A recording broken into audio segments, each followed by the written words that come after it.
एले कार्तिक मास हो भैया सामा लेलन अवतार।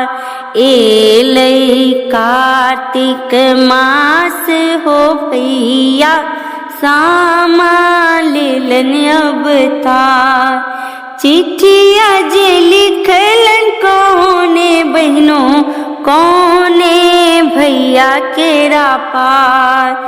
चिट्ठिया जे लिखलन कौने बहनों कौने भैया केरा पार।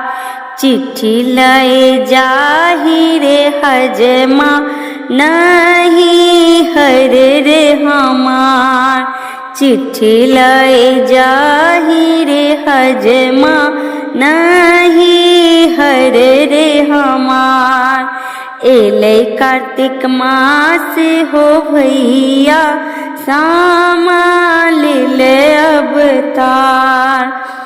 सब आगू पढ़ी है रे हजमा कुशल रे समाचार। सब आगू पढ़ी है रे हजमा कुशल रे समाचार। भैया आगू पढ़ी है रे हजमा बीनती रे हमार। भैया आगू पढ़ी है रे हजमा बीनती रे हमार। एले कार्तिक मास हो भैया सामा लेलन अवतार। चिट्ठिया जे पढ़लनि भैया घोड़ा पीठ देलन असवार।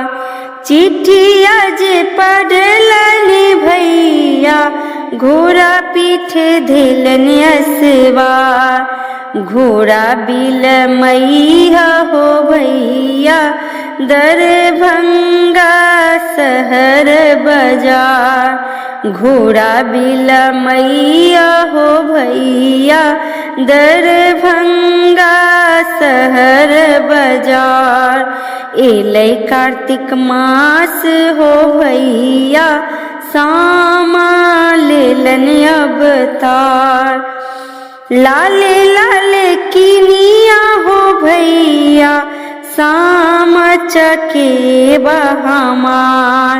लाले लाले किनिया हो भैया सामा चकेबा हमार। अब आस पूरलै हे सासु भैया एलखिन हे हमार। आजो आस पूरलै हे सासु भैया एलखिन हमार। एले कार्तिक मास हो भैया सामा लेलन अवतार। सामा लेलन अवतार। नाम सब गोटे के अगर आ सबके हमार मम्मी के गीत नीक लगैया तो हमार मम्मी के यूट्यूब चैनल के सब्सक्राइब करू और ओकर पास वाले घंटी के सेहू क्लिक करू। धन्यवाद। जय मिथिला जय मैथिली।